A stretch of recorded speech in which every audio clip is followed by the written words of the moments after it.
चलिए हम लोग डिस्कस कर रहे हैं,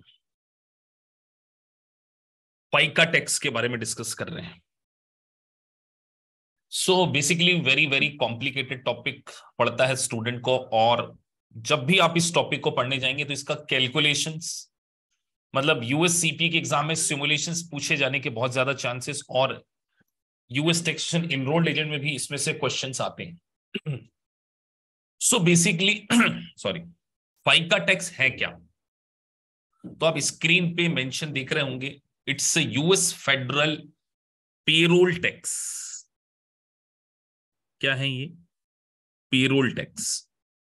तो कई स्टूडेंट स्टार्टिंग की लाइन में ही कंफ्यूज रहते हैं, फाइका टैक्स को वो सेल्फ एम्प्लॉयमेंट टैक्स मान लेते, क्योंकि वो भी एक सिमिलर काइंड ऑफ टैक्स है, सेल्फ एम्प्लॉयमेंट टैक्स भी। तो वो थोड़ा सा डिफरेंट है, उसको हम डिस्कस करेंगे। लेकिन आपको स्टार्टिंग से ही पता होना चाहिए कि जो फाइका टैक्स है उस दो कॉम्बिनेशन से मिलकर बना है, और ये है basically payroll tax. Full form अगर हम देखें तो फेडरल इंश्योरेंस कॉन्ट्रीब्यूशन एक्ट के अकॉर्डिंग ये बनाया गया है। सर इसमें एक इंपॉर्टेंट बात लिखी है, it's deducted from the pay cheque. मतलब जब कभी भी आपको सैलरी मिलेगी तो जो आपका इंप्लॉयर है वो क्या करेगा, आपके इस टैक्स को आपसे डिडक्ट करके गवर्नमेंट को क्या कर देगा, डिपॉजिट कर देगा। तो बेसिकली फाइका टैक्स के दो कॉम्बिनेशन है, एक है सोशल सिक्योरिटी और एक मेडिकेयर प्रोग्राम। देखिए अमेरिकन गवर्नमेंट का ऐसा सोचना है, फेडरल गवर्नमेंट का, कि आप एज ए एम्प्लॉय इनकम को अर्न कर रहे हैं, तो हम आपसे एक फाइका टैक्स ले लेते हैं। जब आप रिटायर होंगे फ्यूचर में, तो वो जितने भी एम्प्लॉय ने टैक्स पे किया है उससे हम एक फंड बना रहे हैं, और उस फंड का यूटिलाइजेशन आपको फ्यूचर में सोशल सिक्योरिटी बेनिफिट्स देने में प्रोवाइड किया जाए। अप्रोक्सीमेटली 1800 to $2000 की रेंज में सीनियर सिटीजन को वो क्या करते हैं, सोशल सिक्योरिटीज का पेमेंट करते हैं। तो उसके लिए वो टैक्स किससे चार्ज करते हैं? अगर फाइका टैक्स के पॉइंट ऑफ व्यू से मैं बात करूं तो वो एम्प्लॉइज से क्या करते हैं, चार्ज करते हैं। तो फाइका टैक्स का जो कॉम्बिनेशन है वो बेसिकली दो चीजों से मिलकर बना है। मतलब दो प्रकार के टैक्स भरना है, एक आपको सोशल सिक्योरिटी टैक्स पे करना है, दूसरा आपको मेडिकेयर टैक्स पे करना है, मेडिकेयर टैक्स। तो मैंने बहुत ही अच्छी स्लाइड्स बना के आपको बिल्कुल नटशेल में समझाने की पूरी कोशिश की है, कि आप जब इस वीडियो को दोबारा देखेंगे आपको कोई भी और कुछ करने की जरूरत ही नहीं पड़ेगी। मतलब अराउंड 1.5 आवर्स में लूंगा, पूरा 1.5 घंटे का समय इसको लगेगा पूरा एक्सप्लेन करने में। तो जब आप इस लेक्चर को रिवाइज करेंगे तो आप देखेंगे कि सारे क्वेश्चंस इस स्लाइड्स के अंदर कवर हो जाएंगे। तो सर आप बात कर रहे थे कि दो प्रकार के tax, social security tax and Medicare tax, और इसका टोटल टैक्स लगेगा आपके ऊपर 15.3% ऑफ योर अर्निंग्स। तो अभी इसको समझते हैं कि ये 15.3 किस प्रकार से कैलकुलेट किया जाता है। अभी आपको पूरा नहीं समझ में आया, आपके दिमाग में एक पिक्चर क्लियर हो रही है कि आप किसी कंपनी में जॉब करते हैं, जो भी आपको सैलरी मिलती है उस सैलरी में से आपको एक क्या पे करना पड़ता है, फाइका टैक्स पे करना है, which is deducted by your employer. ये आपकी सैलरी में से क्या हो जाएगा, डिडक्ट कर लिया जाएगा, और नेट पे ऑफ आपको किया जाएगा। वॉइस नहीं आ रही है, am I audible to all of you? एक आध स्टूडेंट लिख रहे हैं सर वॉइस नहीं आ रही है। विपिन, मैंने चेक तो वैसे किया है, मेरा माइक वगैरह ऑडिबल। Sachin Audible, perfect. चलिए बाकी सबको तो अपना इंटरनेट चेक कर लीजिए। तो हाँ, तो हम बात कर रहे थे सर कि सैलरी में से कटेगा, तो कुछ स्पेसिफिक बातें हमने यहाँ पे लिखी हुई है। तो पहली बात, FICA tax sir self employment tax से डिफरेंस है।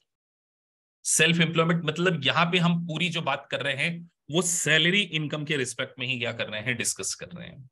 तो कुछ टेकअवेज आपको यहां से समझना है। तो बार बार मैं फोकस कर रहा हूं इन बात के ऊपर, are withheld from the wages, gross pay amount withheld dependent on the gross wages. तो सर परसेंटेज कितना लगेगा, इसका पूरा कैलकुलेशन है। अभी आपको पूरा समझना है कि जो 15.3 है वो किस तरीके से कैलकुलेट किया जाएगा, वो अभी हम समझेंगे। कुछ पोर्शन इंप्लॉयर पे करेगा, कुछ पोर्शन इंप्लॉय पे करेगा। ये बात ध्यान रखना है कि ये जो 15.3 है ये पूरा का पूरा इंप्लॉय नहीं पे कर रहा है। टैक्स तो 15.3 लगेगा, लेकिन इसका 50% पेमेंट इंप्लॉयर के द्वारा पे किया जाता है और 50% इंप्लॉय के द्वारा पे किया जाता है। क्या इस प्रकार का इंडिया में भी कोई टैक्स होता है? आपने सुना है, कहीं देखा है कि सर फाइका टैक्स इंडिया में कहीं ऐसा थोड़ा बहुत आपको ध्यान में आता हो ऐसा कि सर हमारे भारत में ऐसा कोई टैक्स है? So similar kind of provident fund, वो एक स्पेसिफिक, लेकिन प्रोविडेंट फंड जो है वो एक स्पेसिफिक लिमिट के ऊपर लगता है। अगर आप देखते हैं प्रोविडेंट फंड में भी क्या होता है कि इंप्लॉय कुछ कंट्रीब्यूशन करता है और कुछ इंप्लॉयर कंट्रीब्यूशन करता है और उसको डिपॉजिट कर देते हैं, और जब इंप्लॉय को रिक्वायरमेंट होती है तो वो उसको उसमें से क्या कर लेता है, विड्रॉल कर लेता है। लेकिन यहां पर लिमिट क्या है वो भी हम डिस्कस करेंगे। तो सबसे पहले ग्रीन बोल्ड अक्षर में मैंने स्क्रीन के ऊपर मेंशन कर दिया है। तो ये ग्रीन करने का पर्पस कि आपको ये याद रहे कि यहां हम केवल और केवल किसके पॉइंट ऑफ व्यू से बात कर रहे हैं, इंप्लॉयर मस्ट विथ होल्ड। मतलब जो भी ग्रॉस पे आप कर रहे हो एम्प्लॉय को, उसमें से कुछ हिस्सा क्या कर लिया जाएगा, इंप्लॉयर के द्वारा एम्प्लॉय का काट लिया जाएगा। With hold, employer must with hold the following amount from the employees wages. अब सर कितना काटा जाएगा, ये लिमिट है। अब आप देख रहे हैं इतनी सारी लिमिट है और ये आपको याद करनी पड़ेगी, लेकिन याद करने से ज्यादा इसके इंटरप्रिटेशन बहुत इंपॉर्टेंट है। एग्जाम एमसीक्यू बेस्ड है ना, तो इतने पोर्शन को आप बहुत अच्छे से समझेंगे। मतलब one of the complicated area student को पड़ जाता है, तो हम बहुत सारी चीजों के ऊपर, मैंने 2-3 एग्जाम्पल भी नीचे यहाँ पे बना दिए हैं कि जिससे आपको कैलकुलेशन में, और ये एग्जाम्पल आपको बुक्स में नहीं मिलेंगे किसी भी, तो मैंने बहुत कोशिश करके आईआरएस के पब्लिकेशन से उठा के कैलकुलेटर वगैरह लगा कर ये सारे दिए। तो ये आने वाले समय में जब कभी भी स्टूडेंट इस वीडियोस को देखें तो वो ईयर बाय ईयर क्या कर सकते हैं, फिगर को चेंज कर सकते हैं। ये जो फिगर है ये 2022 के रिस्पेक्ट में है। सो हम बात कर रहे हैं सर, सबसे पहले आप एक बात देखिए कि हमने बोला कि इंप्लॉयर मस्ट विथ होल्ड, तो कितना, तो पहले उन्होंने कैटेगरी डाल दी, $0 to $147,000 अगर वेजेस है तो आपका 7.65% क्या कर लिया जाएगा, डिडक्ट कर लिया जाएगा। और इस 7.65% का दो कॉम्बिनेशन है, मेडिकेयर 1.5% और 6.2% इज सोशल सिक्योरिटी। तो अगर आपको $1,000 का भी पेमेंट मिलता है तो $1,000 में से 7.65, 7 रुपए 65 पैसे है ना, या 76 समथिंग कुछ आएगा। 1000 का अगर 7.6 निकालेंगे तो 70 रुपीज समथिंग कुछ आएगा। सर इंपॉर्टेंट बात ये नहीं है, अमाउंट नहीं है, इसका इंटरप्रिटेशन है।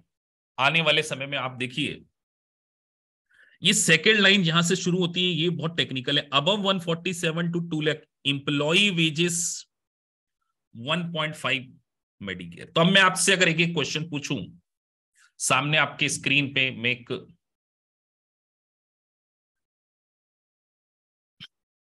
अगर किसी पर्सन की सैलरी $150,000 होती, 150,000, आप लोग कैलकुलेटर ले सकते हैं, मेरे पास भी कैलकुलेटर मैंने ले लिया है, और आपको अपने अपने चैट बॉक्स में आंसर देना है।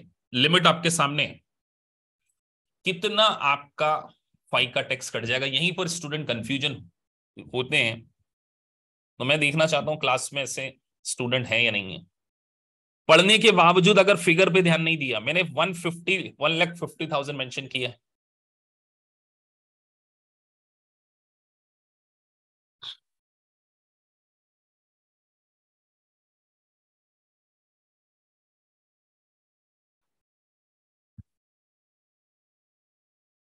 कि आपने सर जो सैलरी दी है वो 150 दी है। अब आपको बताना है, अब आपके सामने ये दो ही फिगर रखें, इतने, इसको देखकर क्या आप बता सकते हैं फाइका टैक्स कितना आएगा?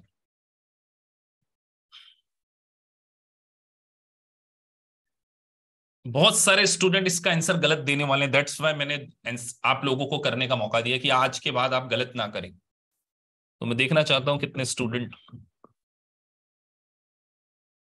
229 किसी स्टूडेंट का आ रहा है, देवश्री लिख रहे हैं 11289, अंकुर गोयल लिख रहे हैं 11289, बाकी सब कुछ नहीं लिख रहे हैं।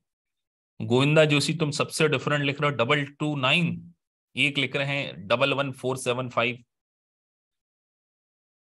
तो 3 प्रकार के आंसर आए, 3 आंसर।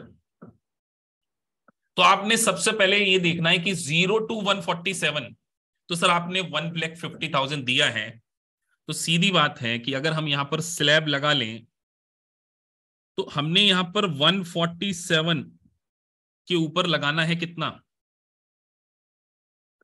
7.65। तो सर कैलकुलेटर उठाएं, 147 का 7.65%, ये कितना होता है, 1125,245। इसके अंदर अगर हम अब आगे देखें तो आगे आपको एक और चीज ध्यान रखनी है, वो क्या लिखा है, अबव 147। तो जो 3,000 है उसके ऊपर कितना लगाएंगे, 1.45 लगाएंगे ना। तो 3,000 के ऊपर 1.45% कितना होता है, 43 समथिंग। तो अगर मैं दोनों को जोड़ दूं तो 11289 इज द करेक्ट आंसर। 11289 क्या है, नीचे कैलकुलेशन नोट्स में भी मैंने आपको दे दिया है कि अगर आप देखें कि 1,47,000 के ऊपर 7.65% लगाया हमने, और तो पहला स्लैब आ गया सर ये 7.65%। उसके बाद सेकंड टायर में अगर हम देखें तो 1.45% है 1,50,000 के ऊपर। तो आपने एक बात ध्यान रखनी है, आप ये इसके ऊपर 147 मैक्सिमम अमाउंट है जिसके ऊपर 7.65% लगाया जा सकता है। अगर आप एक ऑब्जर्व कर पा रहे हैं तो कि सर 147 से ज्यादा वैल्यू के ऊपर हम अभी, अगर हम अभी अगला स्लैब ना देखें, अगर आप ध्यान से पढ़ें तो यहां पे 147 के ऊपर मैक्सिमम अमाउंट 7.65% लगाया जा सकता। अगर आप कैलकुलेशन देखें तो 1,47,000 के ऊपर 7.65% हो गया, और 147 से के ऊपर जो भी अमाउंट जाता है अप टू 2 लाख वहां पर केवल 1.5% है। ये बात बहुत बच्चे ऑब्जर्व नहीं कर पाते हैं कि सर मैक्सिमम हम 1,47,000 के ऊपर ही 7.65% लगाते हैं, और जैसे ही हम 147 के ऊपर पहुंच जाते हैं वो रेट क्या हो जाता है, 7.65 की जगह कितना हो जाता है, उतने अबव पोर्शन के लिए 1.45% हो जाता है। आपको ये ध्यान रखना है, उसकी भी एक रेंज है। ये प्रोग्रेसिव सिस्टम नहीं है यहाँ पे टैक्स का कि सर 140 से 2, देखिए अभी तक आप देखते हैं कि 7.65, उसके बाद यहाँ पे कितना हो गया। तो केवल आपको एक बात ध्यान रखना है कि सोशल सिक्योरिटी पोर्शन केवल कितना है, 6.2, वो 147 से ज्यादा लगाया ही नहीं जा सकता। अगर आप ऑब्जर्व कर पा रहे हैं तो ये देखिए, ये लिखा है, वेरी टेक्निकल पॉइंट। उसके बाद जैसे ही आपकी इनकम अबाउट 2 लाख डॉलर है ना, $200,000 अगर आपकी इनकम हो जाती है तो वहां पर एक और एडिशनल टैक्स आ जाता है 0.09, तो ऐसे मिला के हो जाता है 2.35%। तो ये बात ध्यान रखना है, ये सबके लिए अलग अलग है। मैरिड फाइलिंग ज्वाइंटली के लिए अलग कॉन्सेप्ट है। तो सर क्या हमको सब ये याद रखना पड़ेगा? तो आप देखिए मेंशन किया है, this additional tax apply to earn income exceed 200 for single, ये $200,000 फॉर सिंगल है। Head of the household के लिए कितनी है, 250 है, और surviving spouse. Married filing jointly and 1,25,000 for married filing separately. तो ये लिमिट्स बार बार चेंज होती रहती है, मैटर वो नहीं करता, कैलकुलेशन का तरीका पता होना चाहिए। अब कई स्टूडेंट 3 लाख जब 2 लाख के ऊपर चले जाते हैं तो और भी कंफ्यूजन उनको हो जाता है। तो एक बात ध्यान रखिए, वैसे मैंने यहां पे 3 लाख का एग्जांपल भी दिया हुआ है एक, आप इस 3 लाख के एग्जांपल को भी देखिए। 3 लाख के एग्जांपल को सर 147 के ऊपर आपने 7.65 लगाया है, फिर 2 लाख टू 147 आपने 1.5 लगाया है, और फिर देखिए 3 लाख टू 2 लाख के बीच में 2.35 है। तो ये स्लैब आपको थोड़ा सा ध्यान से समझना पड़ेगा जब कैलकुलेशन करने आए। तो 2 लाख के ऊपर, और ये केवल किसके लिए है? सिंगल के लिए। Merit filing jointly and all के लिए अलग लिमिटेशन। हम लिमिट को नहीं समझ रहे, हम तो कॉन्सेप्ट समझ रहे। लिमिट तो कैलकुलेशन ना, वो तो आपको याद करने वाला पॉइंट है कि सर सिंगल के लिए कितनी है, मेरिट फाइलिंग ज्वाइंटली के लिए कितनी है, head of the household के लिए कितनी है, सर्वाइविंग स्पाउस।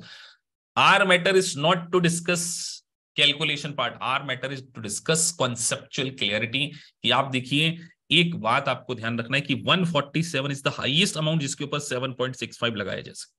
और 7.65 में भी एक कॉम्बिनेशन अगर हम देखें जो मैंने यहां पे मेंशन किया है, 6.26% जो सोशल सिक्योरिटी पोर्शन है, ये वाला मैं बहुत ज्यादा मैंने वो ड्रॉ कर दिया है, तो मैं उसको थोड़ा सा हटा देता हूं।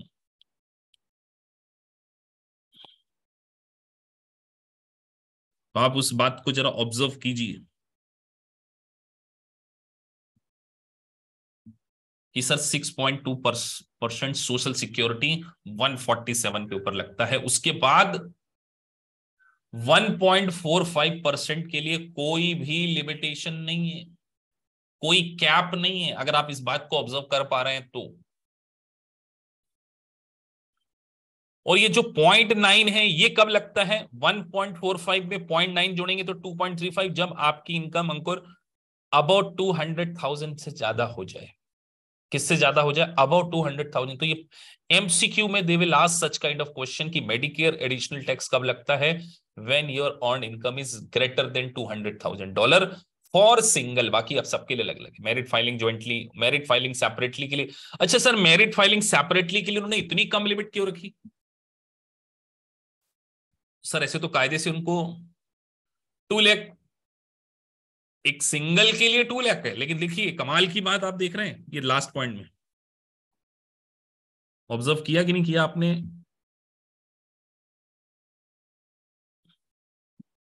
मेरिट फाइलिंग सेपरेटली, बिकॉज वो चाहते हैं कि कपल मिलकर क्या करे, रिटर्न फाइल करे। और देखिए, अगर आप मैरिड होने के बावजूद सेपरेटली फाइल करते हैं तो 200,000 नहीं देते, वो आपको लिमिटेशन आपकी 125 के ऊपर ही क्या कर लेते हैं। वो जो आपसे एडिशनल टैक्स लगाना है वो 0.9 जो है वो आपका यहां पर से ही लगना स्टार्ट हो जाएगा। This is very very important aspect. Calculation इसमें पूछ लिया जाता है, तो ध्यान रखना कि सर हम एक बात अच्छे से समझ गए, अप टू 147 6.2% लगना ही लगना है, अप टू 147। उसके बाद 147 टू 2 लाख सीधे क्या है 1.45, और बियॉन्ड 2 लाख आपको एडिशनल 0.9 और पे करना पड़ता है। और बार बार ये कौन पे करेगा? क्या है ये सर आपकी सैलरी में से डिडक्ट कर लिया जाएगा। किसके द्वारा? एम्प्लॉयर के द्वारा। अब मैं आपसे कुछ बात पूछता हूं, कुछ हम चीजें मिस ना कर गए इसलिए मैं इसको एक बार देख लेता हूं। कैलकुलेशन पढ़ा हमने।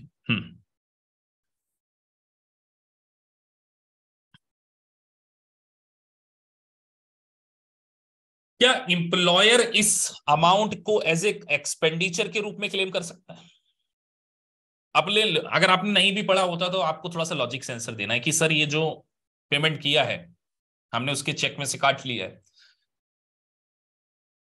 शैल I take the deduction from gross income? और नहीं तो क्यों नहीं, और मिलना चाहिए तो क्यों मिलना चाहिए, रीजन दोनों पता होना चाहिए। मैं बात कर रहा हूं इंप्लॉयर के पॉइंट ऑफ व्यू से, I am not discussing anything about employee. क्या इंप्लॉयर की इसको डिडक्शन मिल जाएगी, पहला क्वेश्चन तो ये है। फिर इंप्लॉय के पॉइंट ऑफ व्यू से डिस्कस करेंगे, क्योंकि ये अब कॉम्प्लिकेटेड सीरीज शुरू हो चुकी है। आप इतने मैच्योर्ड हो चुके हो, 8-10 लेक्चर हमारे शुरू के हो चुके हैं, 7-8 लेक्चर, वट एवर अमाउंट नहीं गिन रहा हूं मैं। तो अब आप इस मेच्योरिटी लेवल पर पहुंच चुके हो कि सर इसकी डिडक्शन मिलनी चाहिए कि नहीं मिलनी चाहिए।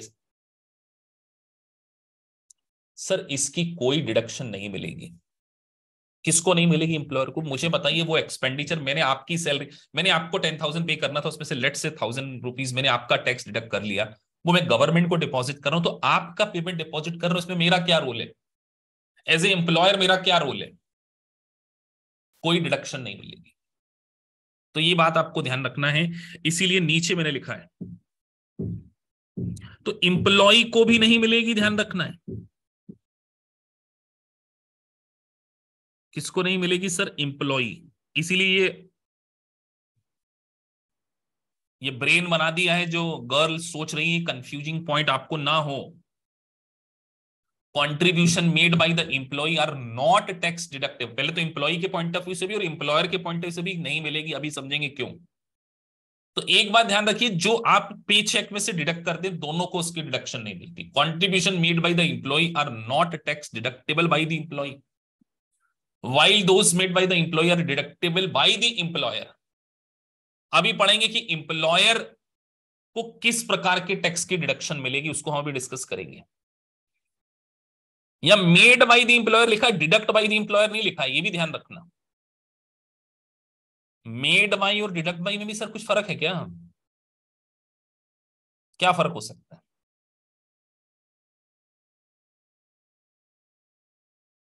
यहां सर मेड बाय लिखा है,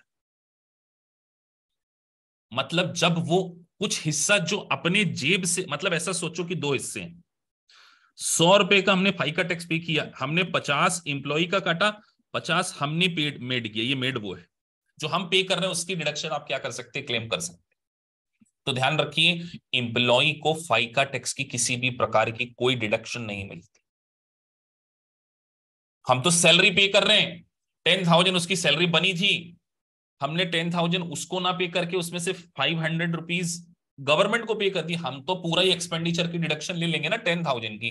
तो किसी भी प्रकार के जो डिडक्ट किया है उसकी डिडक्शन हमको नहीं मिलेगी। This very very important point, क्योंकि जब एग्जाम में कैलकुलेशन आते हैं तो ये बात बच्चों को सिर के ऊपर से चली जाती है बुक पढ़ते समय।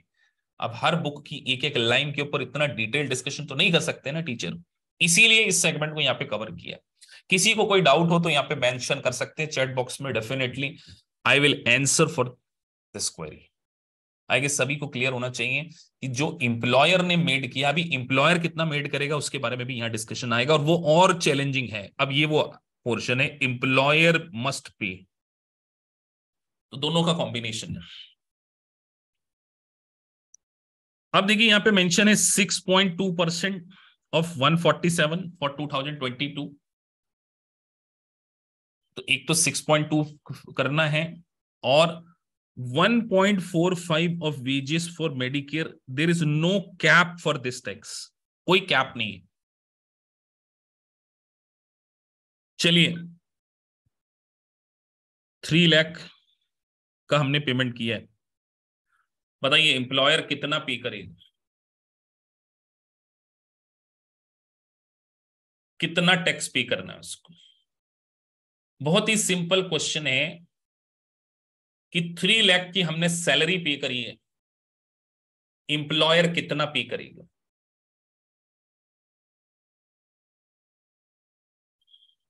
कैलकुलेट करके लिख दीजिए सभी लोग जो लाइव क्लास पढ़ रहे हैं। लाइव क्लास का फायदा ही यही होना चाहिए कि आप सबको पार्टिसिपेट करना चाहिए, तो भी आप तभी आप सीखेंगे, अदरवाइज स्ट्रगल कर सकते हैं आने वाले समय में और भी ज्यादा।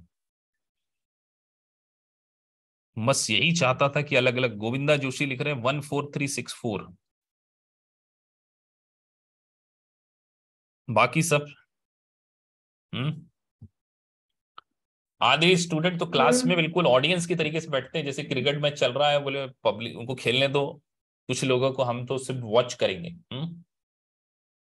सामने लिखी हुई है, 3 लाख मैंने बोला, ये आपको लिखा हुआ है, और रिव्यू प्रोवाइडर की बुक में सिर्फ इतना लिख दिया जाता है 6.2%, और उनके लेक्चर पढ़ो तो वो फटाफट बोल के बढ़ जाते हैं आगे। अब इसीलिए तो इंडियन सिनेरियो में हम पढ़ रहे हैं, आप लोगों का पार्टिसिपेशन रिक्वायर्ड है। कीर्ति गुप्ता लिख रहे हैं 6731, सचिन लिख रहे हैं 1316, तो हाउ मेनी आंसर्स? निर्भय झा लिख रहे हैं 22950, 1 2, और किसी का दक्षेश लिख रहे हैं 113333, मतलब अलग अलग आंसर आना शुरू होगा। और एक तो और मोनिका लिख रहे हैं 14444। इतना सारा कंफ्यूजन सिर्फ इतनी सी बात के ऊपर। क्या लिखा है? 6.2 ऑफ द फर्स्ट 147। तो सीधी बात है सर, 147 के ऊपर आप लगाइए। मैंने वैसे आंसर नीचे मेंशन किया हुआ है, साइड में आप देखिए, ये लिखा हुआ दिख रहा है आपको कि नहीं? 147 के ऊपर 7.65%, ये आ गया आपका।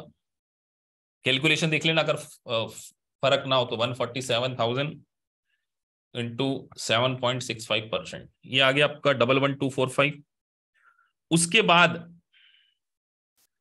आप एक काम कर सकते थे, ये 2 लाख माइनस 147 के ऊपर 1.5% लगा दिया आपने, और फिर 3 लाख के ऊपर 1.5। वैसे इतनी सबकी जरूरत नहीं थी, आप एक काम कर सकते थे, नए तरीके से भी कैलकुलेट कर सकते। ये दूसरे तरीके से कैलकुलेट किया है, पर किसी का आंसर था आई गेस सी, अंकुर गोयल का ठीक था, बाकी सब गलत है। अंकुर गोयल के अलावा किसी का? यार आपने सीधा गणित लगा। अच्छा, ये तरीके, ये दूसरा तरीका है, कैलकुलेट हमने वही किया है, कैलकुलेट हमने वही किया। अगर आप देखें तो हमने क्या कैलकुलेट किया, यहां पे आप लिमिट देखो, मैंने बोला 6.2% और 147, तो आपको क्या करना चाहिए था? 147 के ऊपर आप लगाते 6.2%, तो आ जाता 9114। कितना आता? 9114। और सीधे आप 3 लाख के ऊपर क्या करते? 1.45 लगा देते, तो वो आ जाता 43। कई लोगों ने ये किया होगा कि नहीं किया? किसी ने किया कि नहीं? क्या किया सर आपने? आपने नया तरीका निकाला, आपने ये जो है ना, ये 147 के ऊपर 6.2% लगा दिया, तो ये आया 9114। और जो 1.5 लगाया है वो मैंने 3 लाख के ऊपर लगा दिया। ये किसके ऊपर लगाया? 3 लाख के ऊपर लगा। लगा के देखो आप कैलकुलेटर लेकर अगर बैठे हो तो, इस 3 लाख के ऊपर मैंने 1 पॉइंट, क्योंकि वहां पे लिखा है ना 1.45 all wages for Medicare tax, there is no cap. Employer को यहां पर कोई कैप नहीं दी गई है, ये समझना इंपॉर्टेंट था। गोविंदा जोशी आपका आंसर क्या था? अब चैट नीचे चले गई है, बहुत सारे लोगों ने लिख दिया आपका आंसर। हाँ, अगर 14364 था तो ठीक ही था आंसर। तो जिनका ये आंसर 14 गलत है ना बेटा, 14, हाँ इम्प्लॉई का है, ये इम्प्लॉई वाली की बात नहीं करो। गोविंदा आपका आंसर गलत है, 13463 इज द करेक्ट आंसर। ये दिस इज एम्प्लॉयर, हमने इसीलिए तो यहाँ लिखा हुआ देखो एम्प्लॉयर पोर्शन। जब आपको इसके नोट्स भी दिए गए हैं, एलएमएस में अपलोड किए हैं, तो वहां पर अगर आप देखें तो मैंने दोनों को इसीलिए साथ में लिखा हुआ है। अगर आप इसको अच्छे से ऑब्जर्व करें कि दोनों में फर्क आता है। ये है एम्प्लॉय का जो डिडक्ट किया जाएगा, और ये जो है एम्प्लॉयर के द्वारा पे किया जाएगा। तो एग्जाम में भी इसी प्रकार के कंफ्यूजन हो सकते हैं। दोनों में फर्क है, देखो 13463 और 13463, there is a difference. I guess अब आपको स्लैब दोनों के में समझ में आ गए होंगे। तो ये कॉम्प्लिकेटेड पॉइंट था। तो सर डिडक्शन किसकी मिलेगी? Made by the employer. इस पोर्शन की ही डिडक्शन लेंगे, इसकी डिडक्शन हम नहीं लेने वाले। तो 463 की आपको क्या मिल जाएगी, डिडक्शंस मिल जाएगी। This is all about FICA tax. तो sir social security plus Medicare tax मिलाकर क्या बनता है, फाइका टैक्स बनता है। और अब हम पढ़ने जा रहे हैं सेल्फ इंप्लॉयमेंट टैक्स। तो एक बात ध्यान रखना है, क्या बात ध्यान रखनी है सर, कि FICA tax is not an a self employment tax. तो ये किन के ऊपर लगेगा, क्या सैलरी वालों के ऊपर लगने वाला है, क्या नहीं लगने वाला है। तो एक बात ध्यान रखिए, क्या इसके ऊपर विथ होल्ड भी किया जाएगा, क्या विथ होल्ड का कॉन्सेप्ट यहां पर क्यों नहीं आ रहा है, कोई बता सकता है विथ होल्ड का कॉन्सेप्ट यहां पर क्यों नहीं आ रहा है। Self employment tax are paid through estimated payment, मतलब इसको एज ए एडवांस टैक्स पे करना पड़ेगा, इसको क्या करना पड़ेगा, एज ए एडवांस टैक्स पे करना पड़ेगा, क्योंकि हम यहां पर सेल्फ एम्प्लॉयड हैं। तो बहुत सारे कैंडिडेट सेल्फ एम्प्लॉयमेंट टैक्स और फाइका टैक्स को एक ही जैसा समझ लेते हैं, इसलिए फाइका टैक्स खत्म हो चुका है और अब शुरू होता है सेल्फ एम्प्लॉयमेंट टैक्स। और self employment tax are paid through estimate payments, not withholding. ये भी आपको ध्यान रखना, क्योंकि वो पूछेंगे आपसे। अब कॉमन सेंस से बताइए, क्या इसकी डिडक्शन मिलनी चाहिए कि नहीं मिलनी चाहिए, सेल्फ एम्प्लॉयमेंट टैक्स की।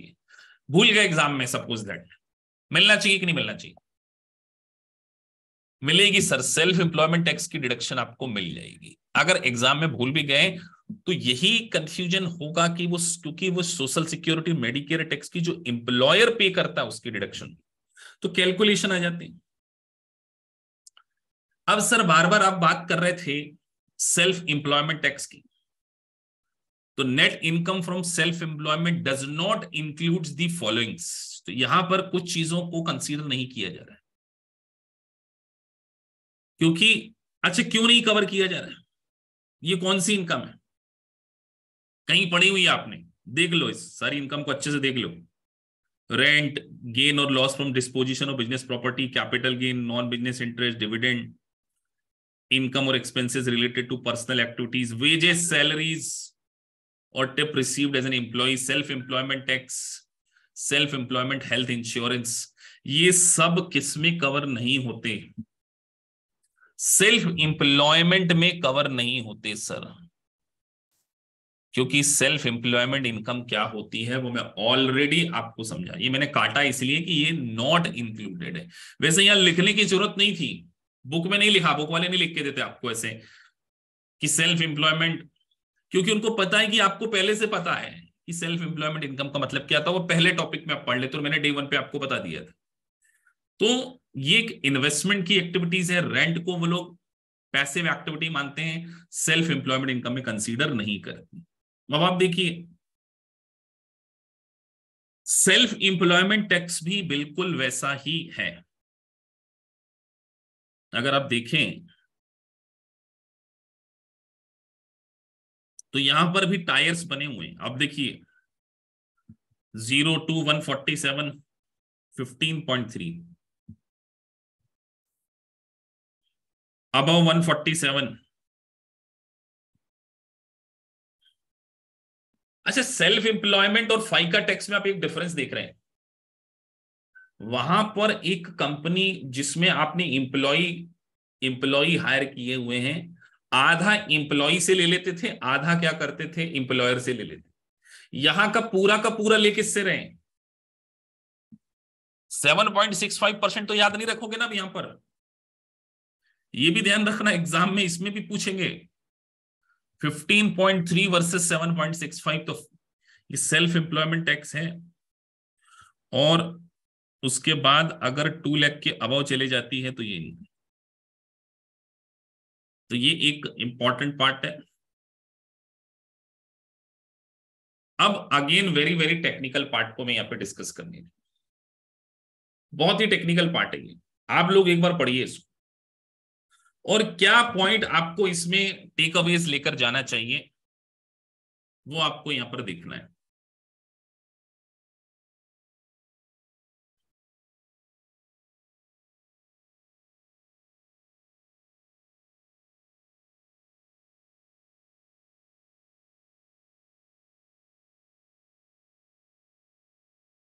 बहुत इंपॉर्टेंट बात लिखी है,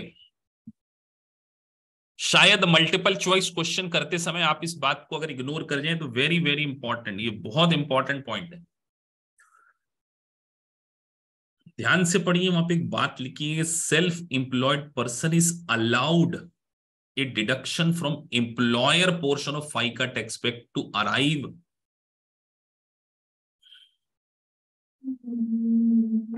his or her AGI for 2022. This equals, sir payment करा रहे हैं 15.3, डिडक्शन कितने की दे रहे हैं, देखो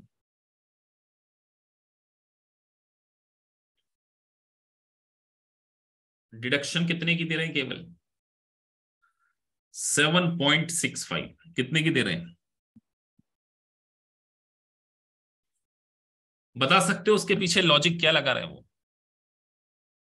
क्या लॉजिक लगा रहे हैं?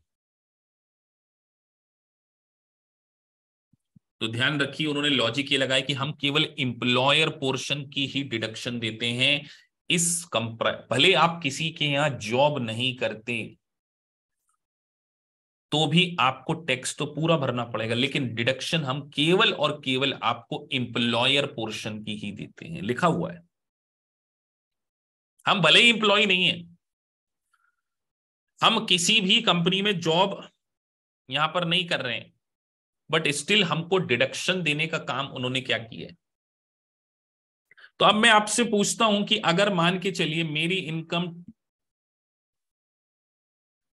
$2 लाख है बिफोर डिडक्शन, मेरी एजीआई का कैलकुलेशन बताइए, एजीआई कितनी आएगी इस एजीआई बताइए जरिए। और मेरा सेल्फ इंप्लॉयमेंट टैक्स कितना होगा, यहां पर दो क्वेश्चन पूछ रहा हूं मैं आपसे, एक तो नेट इनकम पूछ रहा हूं, मान के चलिए और कोई डिडक्शन नहीं है, आपको एक नेट इनकम का कैलकुलेशन बताना है और एक सेल्फ इंप्लॉयमेंट टैक्स बताना है, ये दोनों का कैलकुलेशन आपको करने है। एग्जाम्पल है $200,000 का, $200,000 में मेरी नेट इनकम कितनी आएगी और मेरा सेल्फ एम्प्लॉयमेंट टैक्स कितना होगा। एग्जाम में क्वेश्चन करते समय ये ध्यान रखना कि वो आपसे सेल्फ एम्प्लॉयमेंट टैक्स पूछ रहे हैं या आपसे नेट इनकम पूछ रहे हैं, बस इसी के ऊपर सारा गेम एग्जाम में खेल लिया जाता है। अनुभव से बता रहा हूं, अपने बहुत सारे क्वेश्चन आप देखेंगे तो आपको क्वेश्चन करते समय, मल्टीपल चॉइस क्वेश्चन की हिंट दे रहा हूं कि क्वेश्चन करते समय इस बात को बड़े अच्छे से ध्यान रखना कि they are asking to calculate net income और they are asking to calculate self employment tax, कई बार दोनों पूछ लेंगे वो बड़ा क्वेश्चन में। अब से चलिए शुरू हो जाएगी। ₹2 lakh, $2 lakh is your income, और मान के चलिए वो सेल्फ एम्प्लॉयमेंट इनकम है।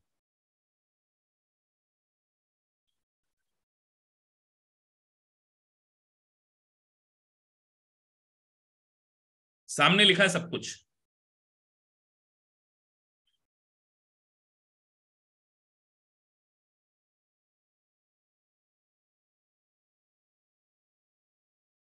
पहले तो सेल्फ एम्प्लॉयमेंट इनकम निकाल लो, सेल्फ एम्प्लॉयमेंट टैक्स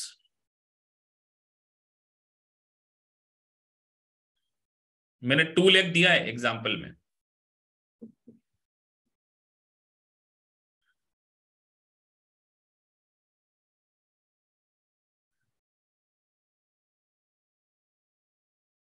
और ध्यान रखिए यहां पर देखिए लिखा हुआ है एम्प्लॉयर प्लस एम्प्लॉई रेट।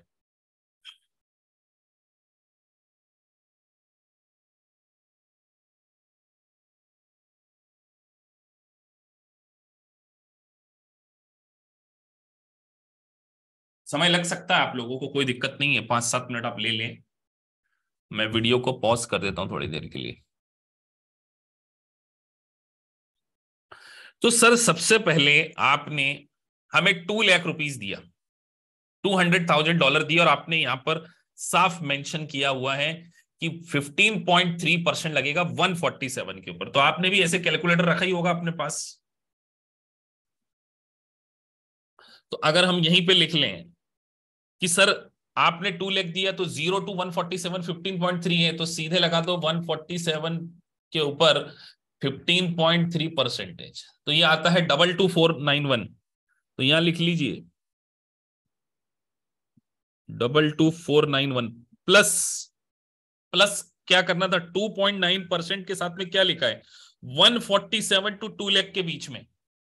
तो सर 2 लाख माइनस 147 इंटू 2.9%, ये होता 1537। तो दोनों को जोड़ देते 22491। अब इतना सा कैलकुलेशन नहीं आपको आ रहा है तो ये कितना आता है 24028। किसी का आंसर नहीं था ये। क्या लिखा है, अबव 147 टू 2 लाख 2.9%। किसी का कैलकुलेशन नहीं है ये।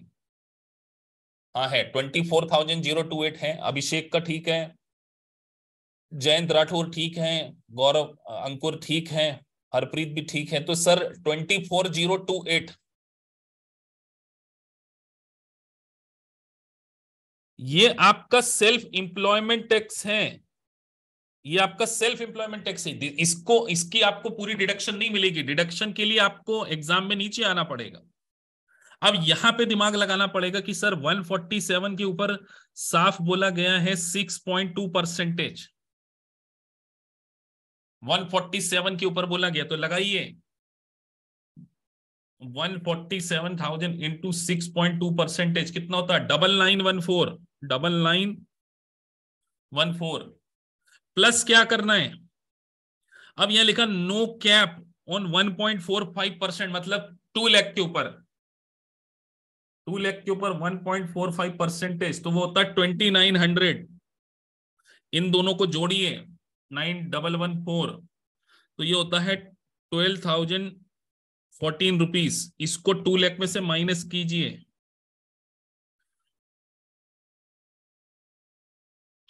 माइनस तो आती 187,986। किसी का था,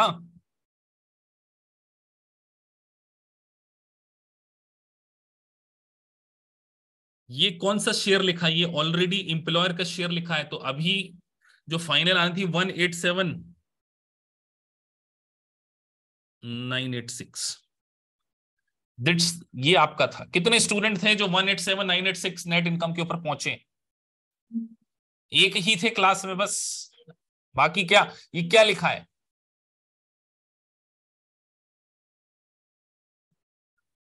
कैलकुलेशन मेरा सही था निर्भय, जहां आंसर तो नहीं दिख रहा मुझे तुम्हारा। दक्षेश 175,972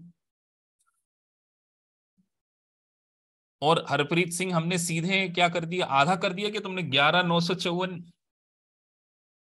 गलत है आपका भी 11,1,954। क्या कंफ्यूजन क्या है इसमें यार, इट इज वेरी सिंपल। यहां साफ लिख के दिया दिस इज, ये आपको डिडक्शन के लिए ये वाला जो पोर्शन है, ये जो पूरा पोर्शन है, एक सेकंड में यहां से सब कैलकुलेशन हटा दूं।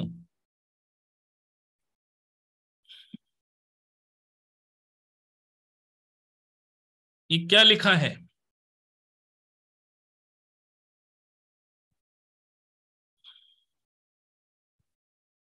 Self employed person is allowed to deduction for employer portion of the tax paid to arrive his her AGI. तो सर ये एजीआई है, तो अब आपको ये भी समझ में हो जाना चाहिए एजीआई क्या होता है। ये आपको समझ में आना चाहिए, एडजस्टमेंट में मिल जाएगा आपको, ये एडजस्टमेंट है। तो यहां साफ लिखा है 6 पॉइंट, ये आपका क्या है, डिडक्शन वाला पोर्शन है। क्या ये पोर्शन हम सेल्फ एम्प्लॉयमेंट टैक्स के बारे में बात कर रहे हैं क्या? नहीं। अब कई स्टूडेंट इसका डबल कर देते हैं, वहां भी गलती कर देते हैं, तो वो भी काम नहीं करना। आइए, सब सभी को क्लियर हो गया होगा। वैसे पूरा लेक्चर रिकॉर्ड हो रहा है, तो आप इसको दोबारा भी क्या कर सकते हैं, देख सकते। तो यहां पर एक और मैंने एक्सप्लेन करने के लिए डाल दिया, what are the net earnings. तो आप पूरी टेक्निकल लैंग्वेज में लिखा हुआ है, आईआरएस की वेबसाइट से लिया हुआ है। The 15.3% tax on seems high, but the good news is that you only pay self-employment tax on net earnings. This means that you can first subtract any deductions such as business expenses for your gross income. तो ध्यान रखिए, आप अपने business में से सारे expenses की क्या कर सकते हैं, डिडक्शंस क्लेम कर सकते हैं, और उसके बाद यहां पर आपको क्या करना है, सीधे 7.65% लगाना है, उन्होंने अलाउ कर दिए। तो आपको नेट अर्निंग ऐसे भी 9.235% भी आप क्या कर सकते हैं, कैलकुलेट कर सकते। ये 9.235 क्यों लिखा, उसके लिए एक एग्जांपल दिया हुआ नीचे, कि अगर आपकी इनकम $1,500 है और and claim 500 as a deduction, तो यहां आपकी $1,000 आ गई, उसका उन्होंने कितना कर दिया। तो एग्जाम में कंफ्यूज हो जाओ तो ये फॉर्मूला भी लगा सकते हो नेट इनकम का कैलकुलेशन करने के लिए।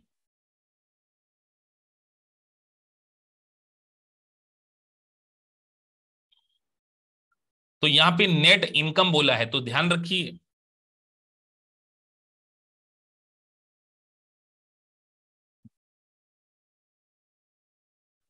net earnings. This means that you can first subtract any deduction such as business expenses from your gross income. तो ये भी एक बड़ा ही टेक्निकल टास्क था जिसको हमने यहां पर क्या किया है, कंप्लीट किया। एक होमवर्क के रूप में मैं आपके लिए एक टेक्निकल पॉइंट छोड़ते हुए जा रहा हूं। सॉफ्टवेयर में जब आप देखेंगे, ये एडवांस लेवल का कॉन्सेप्ट है, इसको आप सेल्फ लेवल पे पहले एक बार घर पे पढ़ेंगे कि अगर कोई इंडिविजुअल जॉब भी करता है और खुद का बिजनेस भी करता है तो कैलकुलेशन की 3 स्टेप्स होती हैं। पर मैं आज इसको नहीं बताना चाहता हूं, क्योंकि आज बताऊंगा उसके पहले आपको पूरा पीछे का क्या करना पड़ेगा, रिवाइज करना पड़ेगा, तब जाके आपको ये वाला पोर्शन भी समझ में आएगा। वैसे मैंने एग्जाम्पल भी डाल दिया इसमें सब कुछ। ऐसा पर्सन जो सेल्फ एम्प्लॉयमेंट में भी हो और कहीं जॉब भी करता, उसके लिए टैक्स का कैलकुलेशन कैसे होगा वो एक टेक्निकल पार्ट है। यहां तक हमारा वैसे देखा जाए तो सेल्फ एम्प्लॉयमेंट टैक्स और फाइका टैक्स क्या हो जाता है, कंप्लीट हो जाता है। तो ये एक बहुत ही इंपॉर्टेंट एस्पेक्ट था।